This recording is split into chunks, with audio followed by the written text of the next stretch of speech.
welcome to the Passenger Seat Podcast, a podcast designed to fill your passenger seat with chat about classic cars, all recorded from my 1968 Morris Minor Peggy. I'm Becca, and today I'm driving home from dropping my partner off at work, doing that usual trip again. To be honest, we might have done it today in his Fiat Panda to give him a chance to do a bit of driving as well, if it wasn't for the fact that I needed to record this podcast about our escapades last night. And we could have given Peggy a break if it wasn't for that, but to be honest, I'm enjoying driving her as usual.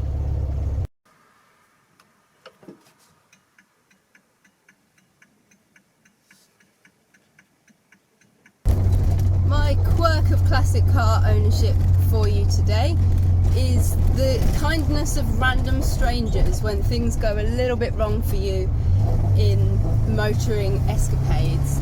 I'm going to go into a little bit more detail about that in today's episode because it happened to us yesterday, which will be a week ago when this podcast comes out. And this random stranger appeared and saved our adventure and meant that we were able to carry on our way up to the Motorist and also make it home. So very, very grateful for the kindness of strangers who see you in trouble in your car at various points at the side of the road.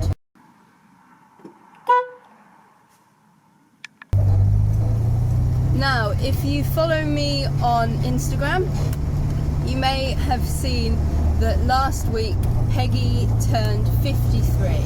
The 1st of September 1968 is her registration day, and so the previous year I hadn't actually been able to do anything for her. It would have been our first registration day together, but she spent the day under the covers on my parents' driveway because I didn't need to drive anywhere that day. I was working from home, and I had some other stuff on in the evening at home, so she didn't get out. So I wanted to do a few little special things for her this year to celebrate kind of her first year out doing lots of things over the summer.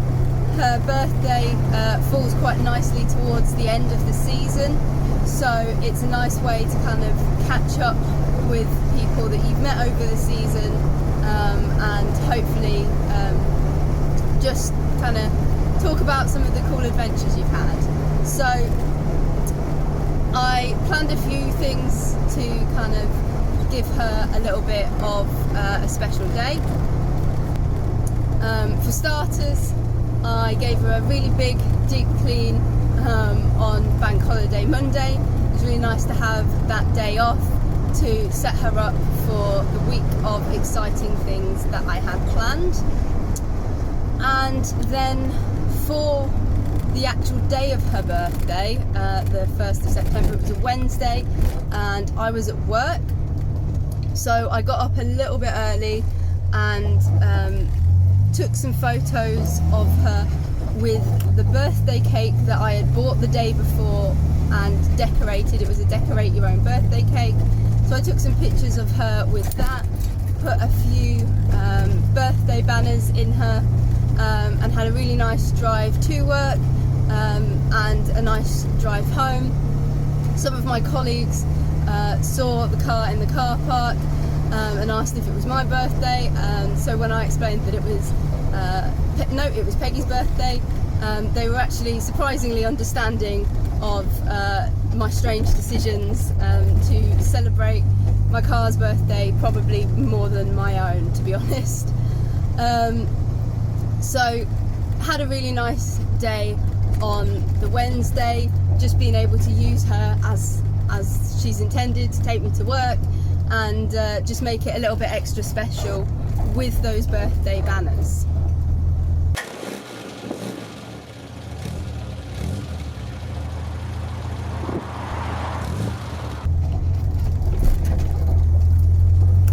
We didn't eat the cake on the Wednesday night because the week previously we'd had a message from Liam from Austin 7 Adventures pointing out that the Motorist did cars and curries. It was something that I'd noted, but it wasn't something that we'd kind of thought about doing, because it was going to be about a 200-mile trip for us, and by the time we kind of thought about it, it was getting towards the end of the summer, the end of my annual leave, so being able to kind of spread that driving out throughout the day was going to be a bit more difficult. Working in education, it's a little bit difficult to get annual leave once schools or universities and colleges go back. So we'd kind of dismissed the possibility of being able to do it this year. But then I realised that I actually had half a day owed by my work for some stuff that I'd done on a Saturday, and Jamie also had half a day earned for the fact that he'd worked at his job for so long, and so we realised that actually maybe things had lined up for us, and it would be kind of fun to go up on an afternoon, get there for kind of the opening, and see the cars, enjoy some curry, and catch up with anyone who was there.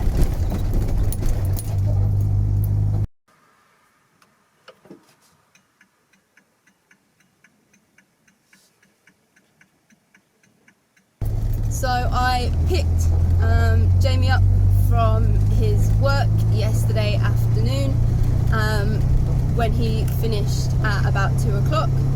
And we headed straight up the A1.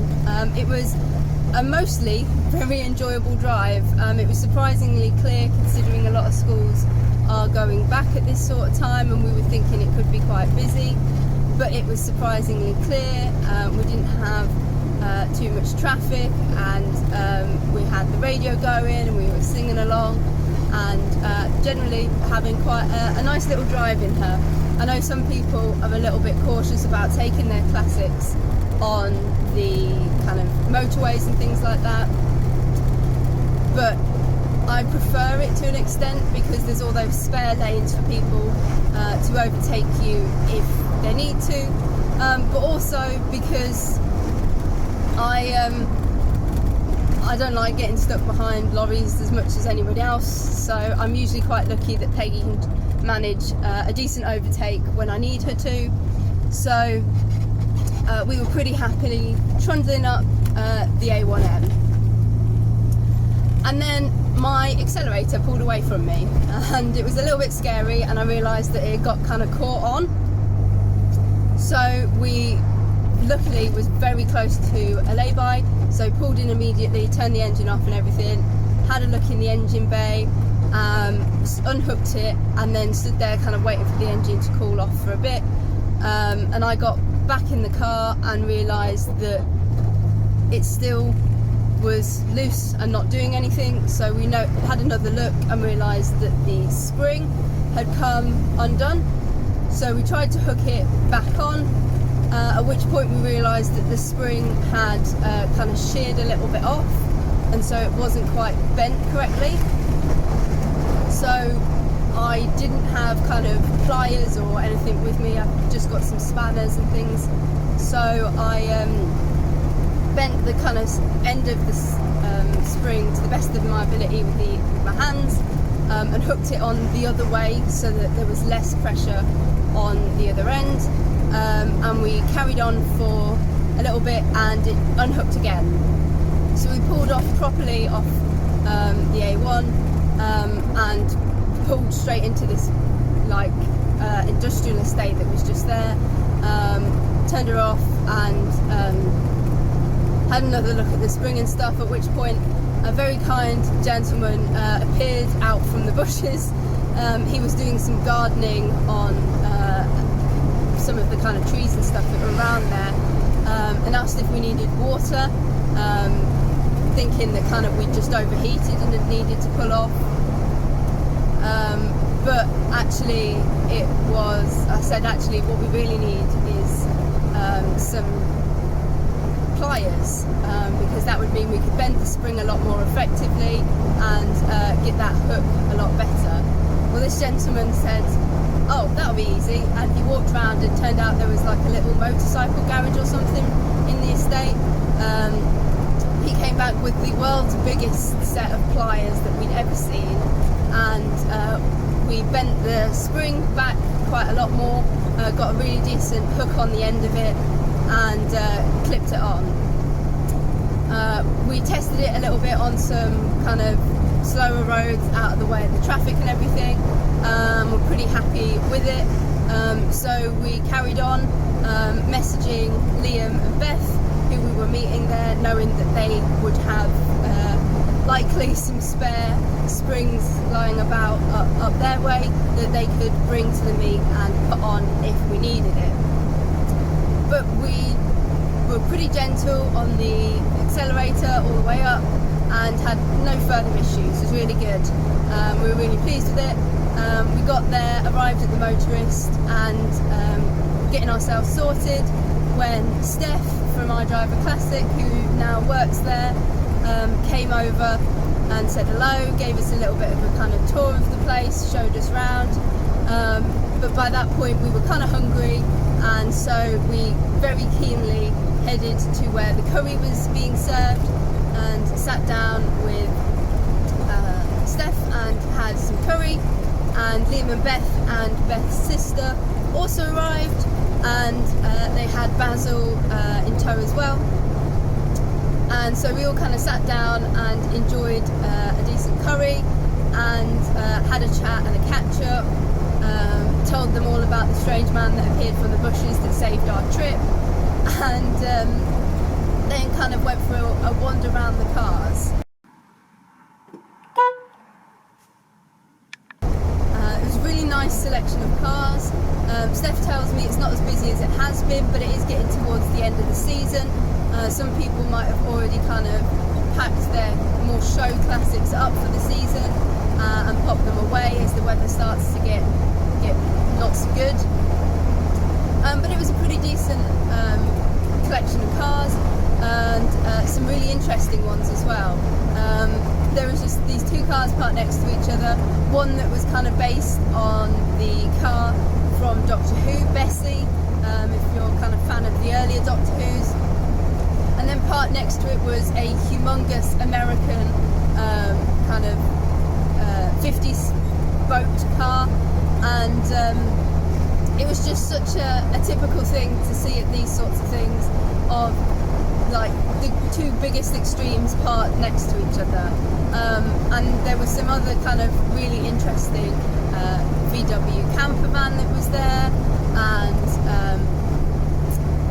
some interesting kind of more kit cars.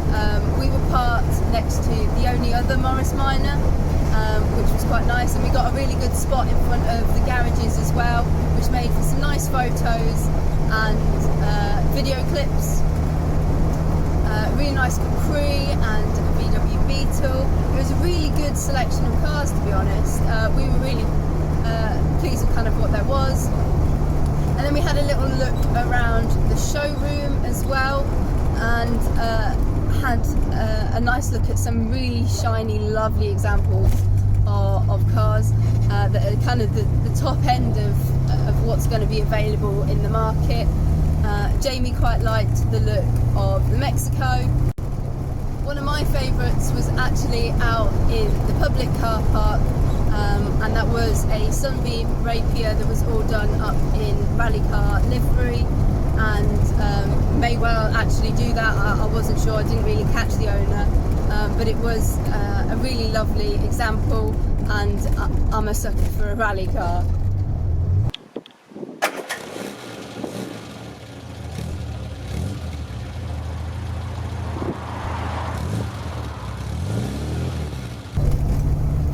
After we'd had a kind of walk round and enjoyed some of the cars and let our curries settle, it was back to Peggy, where we doled out her birthday cake.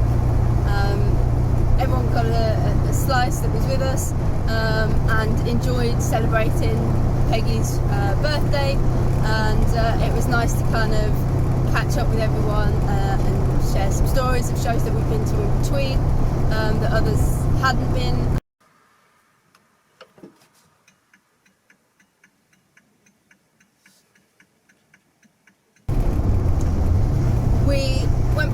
outside because it was starting to get a little bit cold and dark. Had ourselves some amazing hot chocolate actually from the little cafe there. The curries are specific to Thursday evenings, and on the Wednesdays you've got the specific to the wings. But there is kind of food and hot drinks and stuff available from the cafe at the Motorist a lot of the time as well.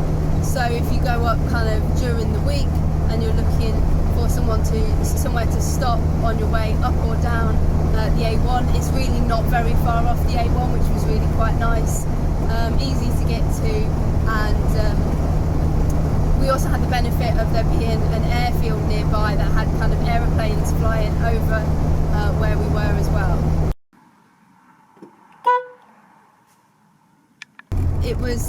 It's a really nice place. It's really good to kind of see these sorts of places popping up for car enthusiasts.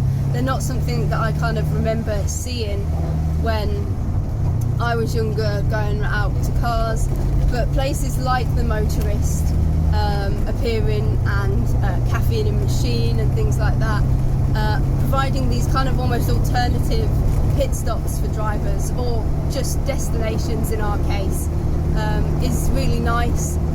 It offers kind of a little bit of a different way to enjoy your car, and an option to make longer trips a bit more manageable, but still kind of in keeping with enjoying your car. And I hope that we continue to see more of these sorts of places popping up, because it's really nice to be able to have these kind of casual meets as well as your more traditional shows, because it's a little bit more flexible and often offers a little bit of midweek fun for us as well, although it might be a little bit of a time before we can do something on that sort of scale again. It's a really interesting place.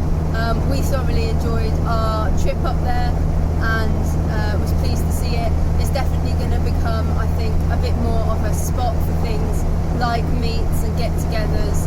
They've definitely got the capacity, and Steph was really keen to try and get more of those sorts of events, like the Hub Nut Social that happened there a few weeks ago, happening, because it really is a great place for people to get to with pretty reasonable access, really. We then checked Peggy's springs and things like that, and switched it over to the new spring that Liam and Beth had brought up for us. So we're going to have to send them over spring. It's a little bit different to what was originally on Peggy, because she's got a slightly different carb setup than your traditional Morris Minor, but it was so it's a little bit stiffer. So usually I'm pretty comfortable driving in my heels, regardless of kind of the distance, but it got a little bit uncomfortable on the way home with the stiffer accelerator. But kind of just doing this little drive around here in a pair of flat shoes, spring doesn't seem too different for me now. So really grateful to Liam and Beth for borrowing that off one of Beth's Morris Minors, so that we felt a little bit safer on the drive home.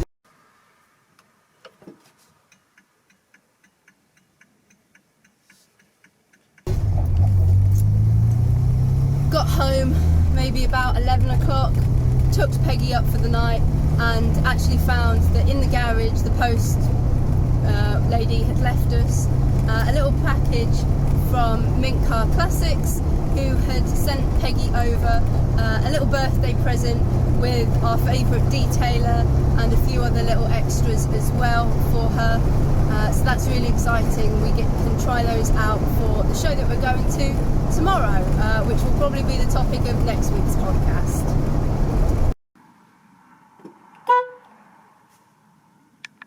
But yeah, I highly recommend making something special of your car's registration day.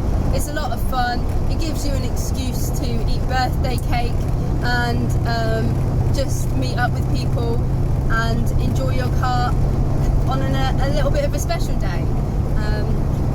So I'd love to hear anything that you've done in the past with your cars for their registration days, or if you're now planning to do something a little bit exciting for your car's next registration day after hearing about our 200-mile trip for curry for Peggys. Thank you ever so much for listening, and drive safely and happy motoring.